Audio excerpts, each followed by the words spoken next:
మరి ముఖ్యంగా దిత్వా తుఫాను శ్రీలంకలో బీభత్సం సృష్టించిన దిత్వా తుఫాను ఇప్పుడు ఇటు ఆంధ్రప్రదేశ్ తీరానికి చాలా దగ్గరకు వచ్చేస్తుందని ప్రభావం మీరు చూస్తున్నారు. ప్రస్తుతం ఆర్టీవీకి ఎక్స్క్లూజివ్ గా చూపించే ప్రయత్నం చేస్తోంది. ప్రస్తుతం ఎటువంటి పరిస్థితి ఉందనేది మ్యాప్ లో మీరు చూడొచ్చు. ఇటు సూర్యలంక, చీరాల, అలాగే కడవకూడూరు, పెదగంజాం, దాంతోపాటు ఈ ప్రాంతాలకు సంబంధించి ఇది 3వ తారీఖుకి సంబంధించి మాట్లాడుకుంటే క్రమం.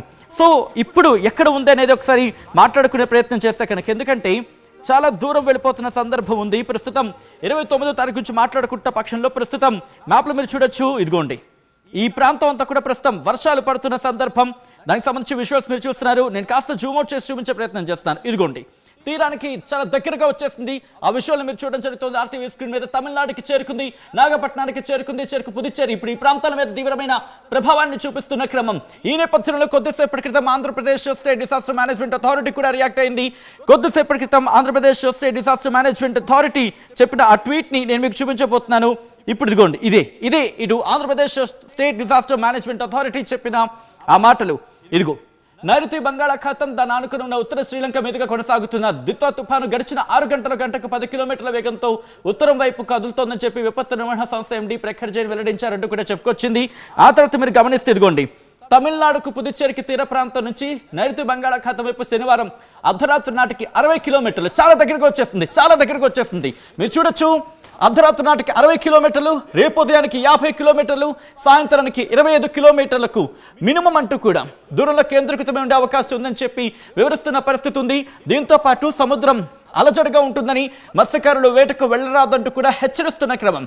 దీంతో పాటు ఇంకా ఏముంటుందో మీరు చూస్తే కనుక కోస్తా తీరం వెంబడి గంటకు 45 నుంచి 65 కిలోమీటర్ల వేగంతో ఈదురుగాలులు వీస్తాయంటూ కూడా ఇటు Andhra Pradesh state disaster management authority చెబుతోంది.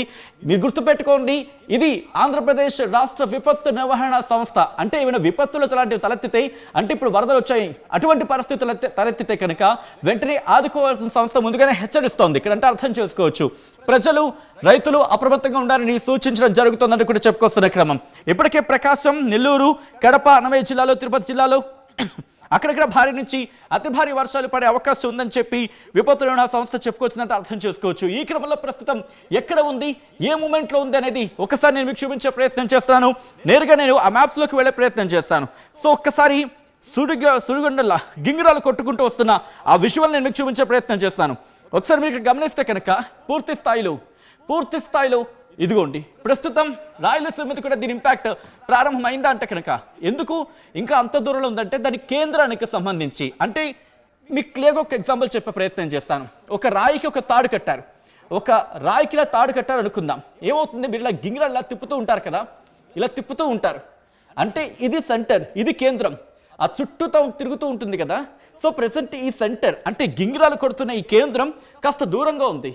కానీ ఆ రాయికి మీరు ఇలా పట్టుకొని ఇలా గింగిరాలు తిప్పుతూ ఉంటే ఈ రాయి ఆ పాయింట్ దగ్గర, ఒక సర్టెన్ పాయింట్ దగ్గర మీరు వేలు పెడితే రాయి మీకు తగులుతుంది కదా.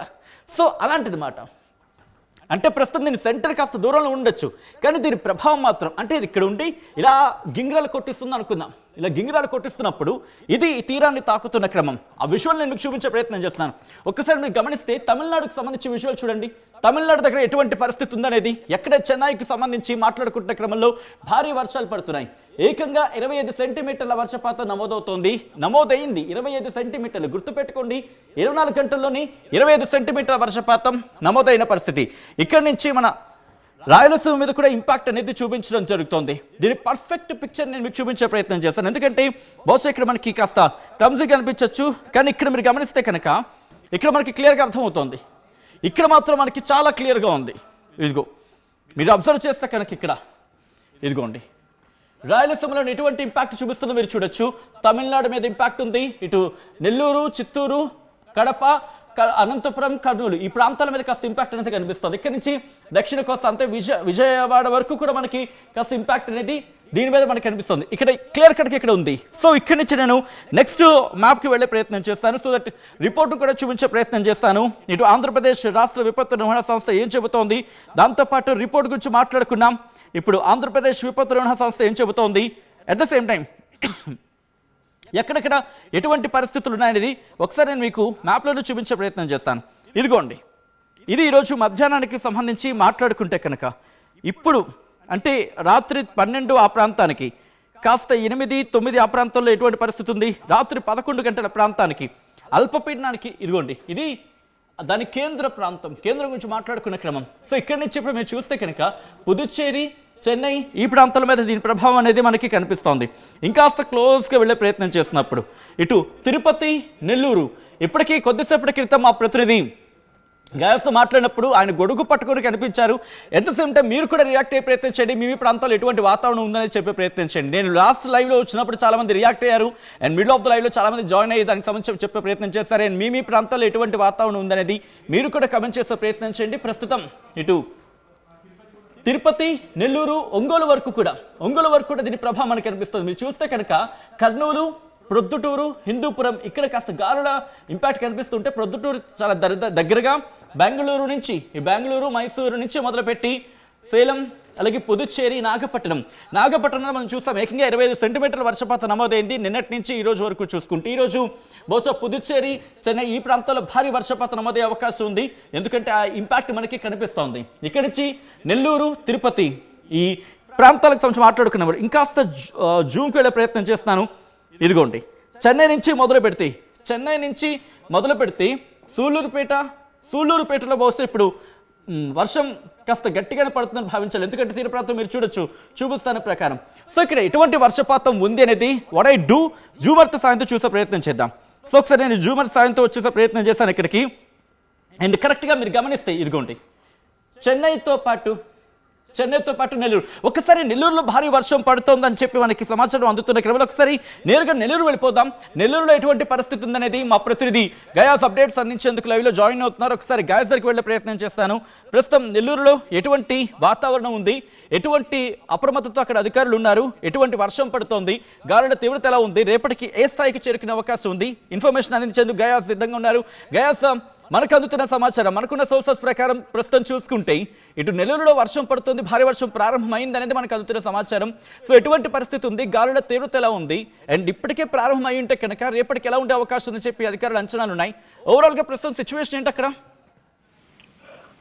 సచిన్, ఈ ద్వితీయ తుఫాన్ కారణంగా నెల్లూరు జిల్లాతో పాటు ఉమ్మడి నెల్లూరు జిల్లాలో హెవీగా ఉదయం నుంచి వర్షం అయితే కురుస్తా ఉంది. అయితే చెన్నై దగ్గరలో ఉండడం వల్ల చెన్నై, సూలూరుపేట అదేవిధంగా స్థల ప్రాంతాల్లో అయితే హెవీగా భారీ వర్షాలు అయితే కురుస్తున్నాయి. చెన్నైకి సమీపంలో నుండి తిరుపతి, చిత్తూరు, నెల్లూరు జిల్లాల్లో మాత్రం ఉదయం నుంచి అయితే హెవీగా వర్షం అయితే కురుస్తుంది. ఇది పుదుచ్చేరికి 300 కిలోమీటర్ దూరం కేంద్రీకృతమై ఉందని వాతావరణ శాఖ వాళ్ళు కూడా హెచ్చరికలు జారీ చేస్తున్నారు. ఈ తుఫాను కారణంగా ఈ రాత్రి కూడా అప్రమత్తం ఉండమని కూడా అధికారులు హెచ్చరికలు జారీ చేయడం జరిగింది. తీర ప్రాంతాల్లో ఇప్పటికే ఎన్డీఆర్ఎఫ్ బృందాలను కూడా దించడం జరిగింది. అయితే తీర ప్రాంతాలు అంటే తడ నుంచి సుమారు ఒంగోలు వరకు సముద్ర తీర ప్రాంతాల్లో, లోతట్టు ప్రాంతాల్లో ఉండే ప్రాంతాల్లో సుమారు ఒక 32 పునర్వాస కేంద్రాలను కూడా ఏర్పాటు చేసి ఇప్పటికే 1500 మందిని ఆ పునర్వాస కేంద్రాలను కూడా ఏర్పాటు చేయడం జరిగింది. అంటే అధికారులు కూడా అంచనా వేస్తున్నారు, ఇది చాలా ఎఫెక్ట్ గా ఉండొచ్చని కూడా అంచనా వేస్తున్నారు. అయితే ఉదయం నుంచి అయితే నెల్లూరు జిల్లాలో, ఉమ్మడి నెల్లూరు జిల్లాలో అయితే వర్షం కురుస్తుంది. అయితే గాలులు ఏం లేదు, వర్షం మాత్రము కుంభవర్షం కురిసే విధంగా ఉంది. అయితే రాత్రికి మాత్రము హెవీగా వర్షం కురిసే అవకాశం ఉన్నట్లు అధికారులు ఇప్పటికే ఇచ్చేయడం జరిగింది. అదే విధంగా మంత్రి పొంగూరు నారాయణ, దేవాదాయ శాఖ మంత్రి ఆనం రామనారెడ్డి కూడా కలెక్టరు, ఎస్పీలతో కూడా మాట్లాడడం జరిగింది. అయితే ఈ ఎలాంటి ప్రాణ ఆస్తి నష్టం జరగకుండా తగు చర్యలు తీసుకోవాలంటూ కూడా వీళ్ళు ముందుగానే సూచనలు చేయడం జరిగింది. ప్రత్యేక బృందాలను కూడా ఏర్పాటు చేయడం జరిగింది. పట్టపు అంటే సముద్ర తీర ప్రాంతాల్లో ఎంఆర్ఓ, ఆర్టీఓలతో పాటు డిఎస్పీ, సిఐ స్థాయి అధికారులను కూడా ఈ రోజు సాయంత్రం 6 గంటలకే వాళ్ళను ఆ ప్రాంతాలకు పంపించడం జరిగింది. సముద్ర తీర ప్రాంతాల్లో పూరి గుడిసెల్లో, అదేవిధంగా రేకుల ఇళ్లలో ఉండే వాళ్ళని మొత్తాన్ని తీసుకుని వచ్చి సురక్షిత ప్రాంతాల్లో అయితే ఈ పాటికే పెట్టడం జరిగింది. మొత్తం మీద చూసుకుంటే ఈ ద్వితీయ తుఫాను ఎఫెక్ట్ ఉమ్మడి నెల్లూరు జిల్లా మీద బాగా ఎఫెక్ట్ కనిపించే ప్రమాదం ఉందని కూడా అధికారులు అయితే ఈ పాటికే అప్రమత్తం చేశారు. దీన్ని ఎదుర్కొనేందుకు సిద్ధమై ఉన్నారు. సచిన్. రైట్, ఒక్కసారి మీరు లైన్లో ప్రయత్నం చేయండి గాయస్, ఎందుకంటే ప్రస్తుతం దాని ప్రభావాన్ని ఒక్కసారి విజువల్లో చూపించే ప్రయత్నం చేస్తున్నాను. ఒక్కసారి విజువల్లో చూసే ప్రయత్నం చేస్తే కనుక ప్రస్తుతం ఏ స్థాయిలో ఉంది అనేది మీరు ఇక్కడ గమనించవచ్చు. తమిళనాడులో కూడా దీని ప్రభావం కనిపిస్తోంది. ఇప్పటికీ మీరు చూడొచ్చు, చాలా దగ్గరగా గింగిరాలు కొడుతూ ఒక్కసారి నేను జూమ్లో చూపించే ప్రయత్నం చేస్తాను. పూర్తిగా ఎరుపుమయం అయిపోయింది. సముద్రానికి సంబంధించి మ్యాప్లో చూసే ప్రయత్నం చేసినప్పుడు మీరు చూడొచ్చు, లో ప్రెషర్గా ఇక్కడ మనకు కనిపిస్తోంది. ఇది దాదాపుగా తీరానికి చాలా దగ్గరగా చేరుకుంటున్న క్రమం మీరు చూడొచ్చు. నాగపట్నం నుంచి పుదుచ్చేరి, చెన్నై ఈ ప్రాంతాలకు సంబంధించి ఇక్కడ వరకు నెల్లూరు మీద కూడా, అంటే ఇదిగో ఆ ప్రభావాన్ని మీరు చూస్తే ఇటు తెలుగు నాట ఇది ఇబ్బందికర వాతావరణం సృష్టించబోతుందనే ఇంటికి బలం చేకూర్చేలాగే ఉందని చెప్పుకోవాలి. ఎందుకంటే లో ప్రెషర్ మీరు చూస్తే కనుక ఆ మ్యాప్లో మీకు చూపించే ప్రయత్నం చేస్తాను. ఇప్పటికే తిరుపతి, సూళ్ళూరుపేట ఈ ప్రాంతాల్లో ఎటువంటి వర్షపాతం నమోదవుతుందో మనం చూడొచ్చు ప్రస్తుతం ఇక్కడ. సో ఒక్కసారి వర్షం ఎలా పడుతోందని మాట్లాడుకునే క్రమంలో నేను ఇక్కడ విజువల్లో చూపించే ప్రయత్నం చేస్తున్నాను. ఇక్కడ ఎటువంటి సినారియో ఉందనేది ఇక్కడ దాదాపుగా తిరువనంతపురం మాట్లాడుకుదు. ఓ మై గాడ్, డైరెక్షన్ మారింది. ఇది కాస్త ఇప్పుడు ఇటువైపు వెళ్ళే అవకాశాలని చెప్పి చాలా మనం బహుశా లాస్ట్ ఎపిసోడ్లో లాస్ట్ స్టోరీలో మనం మాట్లాడుకోవడం జరిగింది. ఇది కాస్త ఉత్తర వైపు వచ్చిన ఉత్తర వాయుదేశం వైపు వస్తే కనుక మనకి ఇంపాక్ట్ చూపించే అవకాశం ఉందని చెప్పి సడన్గా ఇప్పుడు డైరెక్షన్ మార్చుకుని అంశానికి సంబంధించి మాట్లాడుకుంటున్న క్రమం చాలా తింగరగా ప్రవర్తిస్తుందని చెప్పుకోవాలి ఈ తుఫాను. ఎందుకంటే ఇది ఇప్పుడు ఈశాన్య వైపు వెళ్ళబోతుందని అనుమానం కలుగుతోంది. ఇది ఈశాన్య వైపు వెళ్తుందా లేకపోతే తూర్పు వైపు ఇంకా వెళ్ళే అవకాశం ఉందా? ఒకవేళ డైరెక్షన్ మార్చుకుంటే కనుక ఇది ఆంధ్రప్రదేశ్ మీద మరింత ప్రభావం చూపించే అవకాశం ఉంది. ఒకవేళ దిశను మార్చుకొని అటువైపు వెళ్ళిపోతే కనుక కాస్త బలహీనపడే అవకాశం ఉంది. కూడదు అనుకునే క్రమంలో, ఎందుకంటే ఇదంతా కూడా గెస్సింగ్, ఒక విధంగా చెప్పాలంటే గెస్ మాట. సో ఇది జూమర్తో సాయంతో చూసే ప్రయత్నం చేస్తున్నాడు. ఒకసారి విండి సాయంతో చూసే ప్రయత్నం చేద్దాం. ఇక్కడ మీరు గమనిస్తే కనుక ఇదంతా కూడా ప్రస్తుతం అసలైన తొలి వెలుగు. ఫాలో వాట్సాప్ @తొలి వెలుగు అఫీషియల్.